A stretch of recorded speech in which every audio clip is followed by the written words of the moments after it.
Okay, number 27 says solve the system of inequalities by graphing. So we're going to have to graph this and see the shaded region where we're looking to see where the two graphs intersect. And because I have inequalities here, and I know that I'm going to have shaded regions, so I want to be careful to make sure that I use either a solid line or a dashed line depending on the inequality. So let's take a look at this first one here. I'll do this one in blue for you. So if I look at y is strictly less than x squared plus 2x minus 3, I could factor this.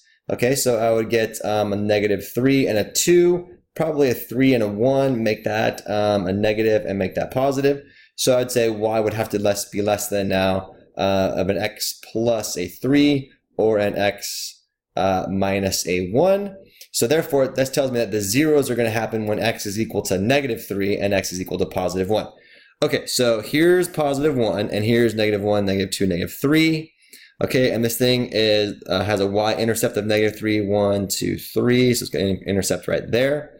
Okay, so this graph is looking kind of like this. So it's looking something like this.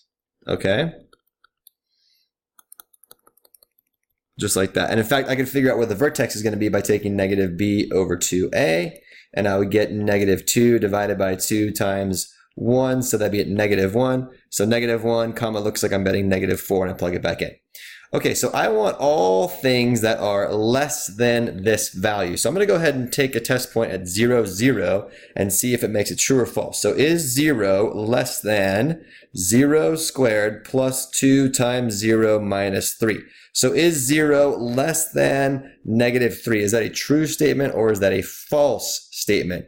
0 less than -3. Nope, 0 is bigger than -3, so this is false. So therefore, I know I shade the opposite direction. I do not shade the part of the graph that contains the point 0, 0. So I'm shading all the stuff that's out here, okay? So now to show you what's going on, if I verify that, I would see that would be the graph that I have right there, okay? So far, so good. Now, let me erase all this stuff for you. So that we can see the other one. Let's erase this one and let's get rid of it. And then let's talk about this one, which I'll do in green for you. So if I do y is bigger than x squared minus 9, well, that's pretty easy. I just know the vertex is going to be down here at -9, and then it's going to be over 1 and up 1. And then, so this graph is going to be doing something that looks like this. Okay. And then I want things that are bigger than that. So I'll test 0, 0. So is 0 bigger than 0 squared minus 9? Is 0 greater than -9? Yes, it definitely is. So therefore, I want everything that is greater or on the inside of that curve. Okay, so all this stuff here.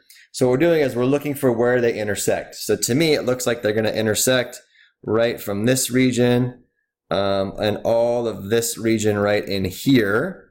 And you could color this with a highlighter or color it however you'd want, but that would be the region where that would give us the solution. So any point in that highlighted region is the one that we're looking for. And then just to verify this, look, if I do this, you can see that the darker region here represents the highlighted region that I did over here in my graph. So this is what you would be expected to do on the test. All right, hope that makes sense.